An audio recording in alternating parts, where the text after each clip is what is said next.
What's up, people? Yeah, is this the correct stream? I was trying something out where basically I put all this week's things up there.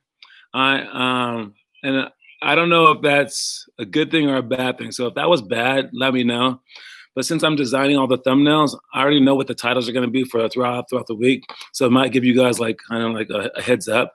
The episodes go in order. It also says underneath when the times will show. But if that's too confusing, then I can do it one by one. The real reason that I'm doing that is because in the mornings around 7 o'clock, we head out for our workouts, for all the private sessions and things like that. So I'm gone until about this time. So I want to have it already set up. So I was trying to prepare. So again, if it's too confusing to know exactly which stream it is, just let me know in the comment section and we'll take care of that. We only have 3 people on so far. I think we're waiting for a few more, but I'm just going to begin. They can just rewind it. I was walking, but Spring Hill, and I saw you. Oh, okay, you guys are just talking to each other. Nice. All right. Anyways, first things first, the protests and the riots are still going on. I don't think that many more riots are happening, but the protests are still going on. They arrested the officers and things like that. It brings me to my next point, and this point is a lot more hopeful than before. You know, like the first day I talked to you guys about the whole like build up to it. Second day I talked to you guys about the history of the riots, right? But now I wanted to talk to you about what happens after every riot. All right, this always happens after every riot. After every riot, something good happens. All right, and it's just like an awakening. It's like someone splashing water in your face when you're asleep, and then you wake up and you're like, okay, I'm awake. Now you didn't like the splash, but you like being awake. So the quote of the day is defy the odds. Defy the odds. Defy means go against. The odds are what are against you. So again, if you're a short basketball player, you got to defy the odds. You got to go against that. If you have no money, you got to defy the odds and go against that. If your parents didn't go to college, you have to defy the odds and try to go to college. All right. So you want to go against the odds. Every obstacle. Oh wait, that was yesterday's. I'm sorry about that. Jeez, what am I talking about? All right, where am I with this? I can't say the wrong one. Let me get to the right one. That's my bad. Let's get the right one up here real quick. There we go. Today's quote is fortune favors the brave. Now we're talking. Okay. All right. Fortune favors the brave is today's quote. All right. And you want to be, in basketball at least, you want to be brave enough to show up. 1. You want to be brave enough to give 100% effort. 2, and you want to be brave enough to challenge the best that there is. All right, because 1 is being brave enough to just show up. That means like you got to go to practice every single day, even though you might suck. You have to show up to the game, even though you may not get playing time. You have to show up to everything, even though like the worst thing may happen. You might get embarrassed, right? Show up, be brave enough. Next thing is brave enough to give 100%. This is a funny one because you think that like the worst players are willing to try harder. That's not true. Usually the best players are the players that will try their hardest. Because if I'm Giannis Antetokounmpo, I'm 7 feet tall. If I try my hardest, I know the NBA is out there because I'm so long, I'm so big and so strong. If I tried my hardest, I get everything. But if I'm like a little dude who can't do anything, I'm not athletic, and I try my hardest, I may still get cut from the freshman team in high school. So I may lose. I can try my hardest and still lose. Those people never try their hardest or rarely try their hardest. So you have to be brave enough to try your hardest. So fortune favors the brave. And the last one is you have to be brave enough to challenge the best that there is. You have to be brave enough to go against the best that there is in the whole country, the whole world, and you should want to play these people, and you should never be like cowering away.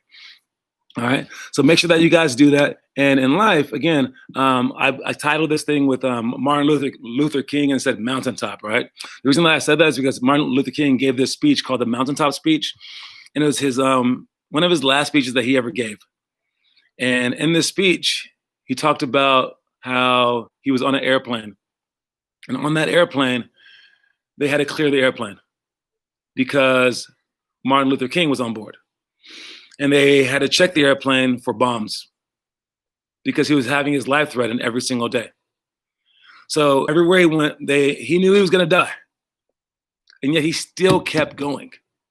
He could have just stopped. All they said was stop or we'll kill you. And he did not stop. That's bravery. All right. And if you have that much bravery in you to go out there and do like the mountaintop speech, right? And be like that.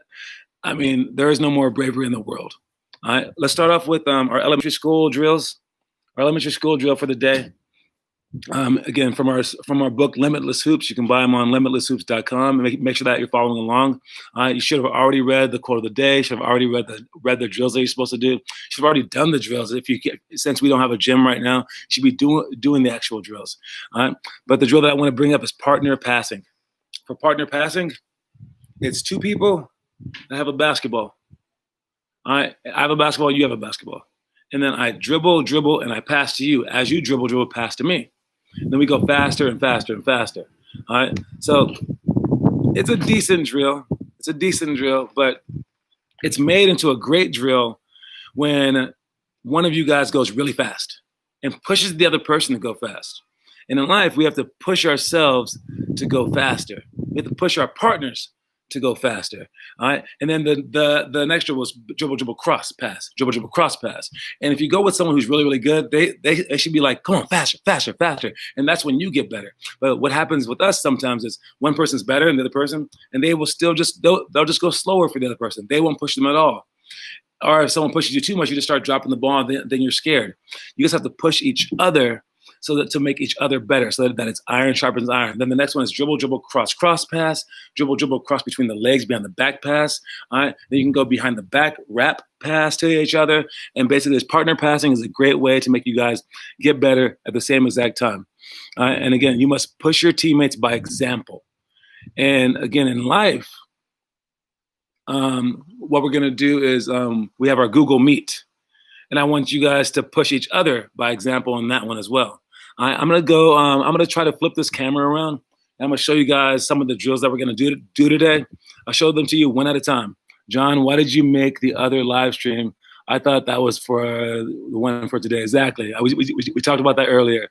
So the live stream stuff, I made all 5 of them because I'm not home all day. And I didn't want to create them at the last second. But you can look on the bottom of the thumbnail, and it tells you which stream to go to that day. So just read it, and it'll say stream starts on Friday, stream starts on Thursday. So I might put all 5 of them, but it also gives you a heads up of what we'll be talking about for the week. So next week, I might do the NBA, I might do the virus, I don't know. But we're going to be talking about, it's a series of 5 every single week. So just heads up, if that's too difficult, just let me know. Anyways, here we go. I can't push anybody because I am muted during the meets. I got you. You want to push people just by example. So when they look at your screen, you're always going hard. All right. But again, I'm going to show you guys the drills right now. And the first one is going to be pounds, pull-ups, and drives. I'm not sure how I can turn this thing around, but I'm going to try. All right. If it doesn't quite work, that's my apologies. All right. Let's see what I have here. All right. Turn it around. All right, so here I go. I'm right here. All right, so the first one will be pounds, pull-ups, and drives. The first one that I'm going to do is a pound. The second one that I'm going to do is a drive. The third one I'm going to do is a jumper. All right, and you want to do the jumper and the drive the same way that you do the pound. So however long I get with my foot in my first dribble with the pound, I want to do the same thing for the jumper and for the layup. So watch. Like this.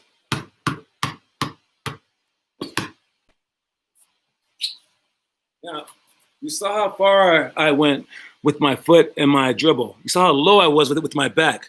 I want to emulate that for the actual layup that I'm going to shoot right now.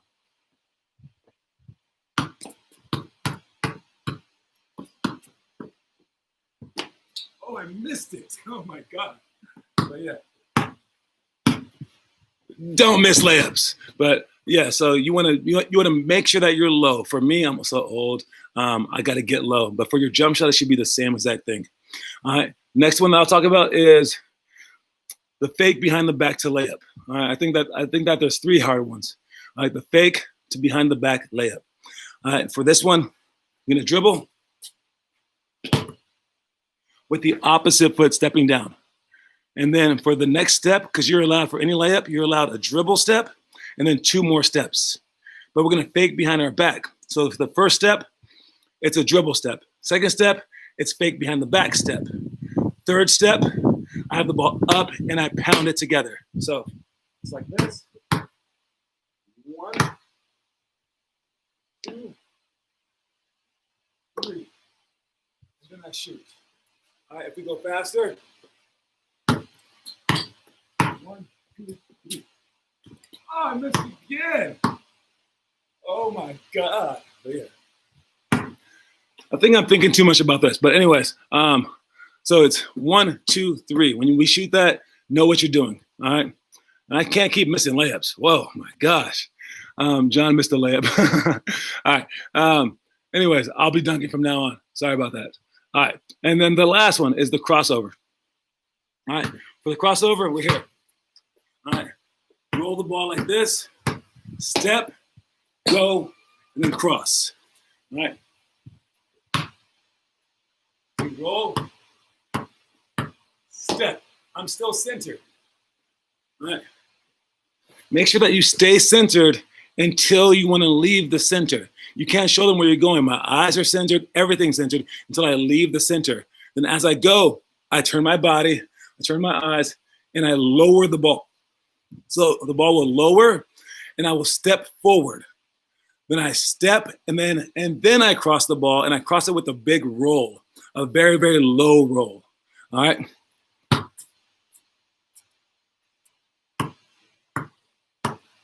Step, cross, cross. All right, that's where I'm going. I'm here, boom. All right, that's my crossover. But right before I cross, I want to slow down. So when you're dribbling, you dribble, then pause, and then leave center and go fast. But then you go the other way. All right, so make sure that you guys are doing those all the same way. All right. Am I done with all that? Yes. I'm about to flip this thing back around.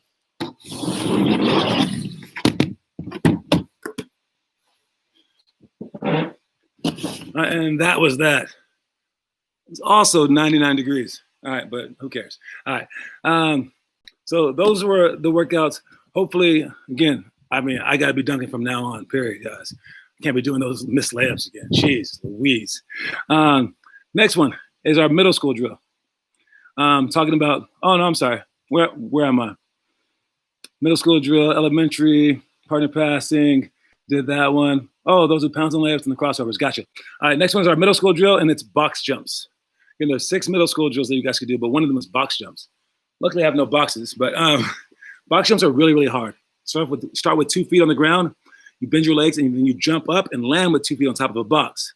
Now, if the box is only a foot high, easy. But if the box is like 4 feet high, then it gets hard. But not only does it get hard, it gets scary. Because it's so high up, you think that you can't do it. But since you're allowed to bend your legs, you can get a lot higher than you think. Then balancing is kind of tough too. So I remember in college, they were like, "Hey, do the 4.5 foot box jump." And I was like, "I can't get that." Like, yeah, you can, John. I was like, "Oh, I'll try. Catch me." And then I got it. I didn't think I could, but I got it. Box jumps are so scary, but they're very, very good for your explosiveness, for dunking and things like that. That's the drill. Basically, you don't know that you can do it until you do it. And we have a fear of the unknown in life, but you have to trust in your abilities. All right. Everything like new is just scary. It's scary. All right. So when we get like immigrants in this country and we don't know, we're just scared. They are different. What language are they speaking? What kind of food are they eating? It's just so scary. All right. So anytime that you're afraid of something, ask yourself this: are you only afraid because it's different? And if that's the truth, that you're only afraid that because it's different, then you have the problem. They don't have the problem. All right. But if you're afraid of some other reasons, I don't know what to say. But it's usually because it's an unknown. The biggest unknown on earth is where we go when we die. And that's why people are afraid of dying so much. OK, so don't be afraid of the unknowns. Just know that they exist and then move past it. All right. Next one is our high school drill. And for the high school drill, it's penetrate and fill. All right. And what that means is this: when I drive from the wing to the block, and I drive to the basket, and I get stopped, that means that 2 people are on me: the guy that I drove by and the guy who helped out. All right. Um, so so now someone's open, but I can't see them because I have people in front of me. The other players need to move to new spots. And if the weak side block is open, they need to be there, but there's probably going to be a defender there. The weak side spot is open, they need to be there, but there's probably a defender there. And then there's a guy on top of the key, but there's probably a defender there. But you know where there's not a defender? From where I just came from. So when you penetrate, if the person is, if you see your offensive player penetrate from the wing and you're on top of the key, as they penetrate, you want to sprint to where he just was so that they could jump stop, pivot, and pass back out to the wing. All right, that's called penetrate and fill. Penetrate and fill. And the other fill spots are from the low blocks to the middle of the key, and the other fill spot is from the opposite wing to the corner. You have to go to your spots, and basically it's like this. You want to move to a spot where the person that has the ball can see you. You can't just stay still and be like, I'm open, no one's near me. No, because he has to see you and be able to make a straight pass to you. And there's defenders right around him. So you have to go to a spot where he can see you. Basically, if he had a laser gun, could he hit you with it? And if the answer is no, then that means he has to throw the ball through someone or over someone, and that's not a good pass. So move to where your defender or to where your offensive player can see you. And what that is you're adapting. You're adapting to the situation. Now, my mom told me to mention, she goes, why you're talking about all this like black rights stuff this week? Why don't you talk about you getting pulled over by the cops? And I've told a few kids about this, but I got pulled over in high school, maybe my first year driving about 8 times. I only got 1 ticket though. And then as I got older, I got pulled over about 17 times during college. But I still only got about 2 tickets total. They always let me go. And now that I'm older now, I've been pulled over 35 times with about 4 tickets. Usually when you get pulled over, you get a ticket every single time, or at least 8 out of 10 times. And I'm like, oh, I'm very good at talking myself out of tickets. But I got pulled over by a white cop one time, and I was like, okay, yes, sir. What do you want, sir? Yes, sir. Yes. And he's like, John, it's me. And I was like, what? Oh, hey. And it was my friend's dad. And I count this in my pullover list, though, by the way, too. But I was like, oh, I'm sorry. I've been pulled over so many times in my life, 17 times by now, because I was in college. And he goes, oh, really? He goes, how many tickets? I was like, oh, 2. And he's like, oh, that's racial profiling. And he's a white guy. Racial profiling means that they look at you that you're black and they go, pull him over because he's black. And I was like, no. Some of them were stupid. I was going really fast and things like that. But he's like, well, were they all like that? I was like, well, no. And he goes, trust me, no one's that good at talking themselves out of tickets. And I do think some of it was because when you hear me speak, I don't sound like a typical black guy. And then when you hear me speak, I'm also very calm. All right, people try to rile me up, especially basketball games. They're hitting me in the face, whatever. I always stay super calm. All right, but if someone does you wrong, I may not respond, but some people have a right to respond, right? If you're just getting picked on, shouldn't you stand up for yourself sometimes? Now, me being 6'7" and pretty strong, I've never really had to stand up for myself like that. So I'm lucky. I just kind of go, you don't want to mess with me, trust me, like that. So I can stay calm. Other people can't stay calm, and other people just don't maybe have it in their mind where they're a calm individual. But do they deserve to die? Well, no. All right. So with me, I've adapted. I've been lucky. For you guys, though, especially Finn Kaufman, you're not adapting to the referees. Yes, it was unfair that I got put over 35 times. Absolutely. It's unfair that black people get treated worse than life. Yeah, sure. And it's unfair that some cops have power trips. Absolutely, yes. Should I die over that by yelling at some cop because he pulled me over because I ran a stop sign? Or getting mad about it? Nah. Should you lose a game where you're up by 1 point and the referee calls a travel on you and you go, what? And then you lose the game for your team? How about you just let him call a travel and be like, yeah, okay, yes, sir. And then win the game. Then after the game, yay, we won, trophies, everything like that. Then go up to the ref and say, oh, did you really think that was a travel that time? I felt like I didn't. And usually when referees are challenged in front of people, they will always get mad at you. But if you talk to them afterwards, you can say anything that you want. You can say, excuse me, ref, how you doing, man? I thought every single call that you called was horrible this game because of this and this and this. And he'll probably be like, oh, why do you think that? And he'd be so calm. I actually appreciate the help if you're being correct. All right. But you can't scream at him during games. That's not how people respond. All right. You can't like try to suppress people in life. That's not how they respond. They're going to get mad. All right. And just like let them have their little time, let them have their little power trip, and then just win the game because the game is so much more important than you feeling cool about the refs being good to you. All right. If you care more about the refs and it being fair than you care about the game, get off my team now. Have a seat and shut up because I'm winning the game. And then you can argue to the ref later on from the bench after the game's over so we don't get a T. All right. So you guys chill out, basically, is what I'm saying. All right. All right. Next one is that was the high school drill. Talked about that. Now we're talking about our homework. All right. For the homework, it's again scissor wrap dribble. I haven't seen anyone post that online. All right. So let me know if you are doing that. The scissor wrap dribble. Even if you can't do it, I would love to see your attempts. All right. The scissor wrap dribble, I showed you guys yesterday that dribble. It's around your waist and having the same foot on the same side go forward, and then you that. A very hard dribble. You can twist and do it. All right. So if you can do it,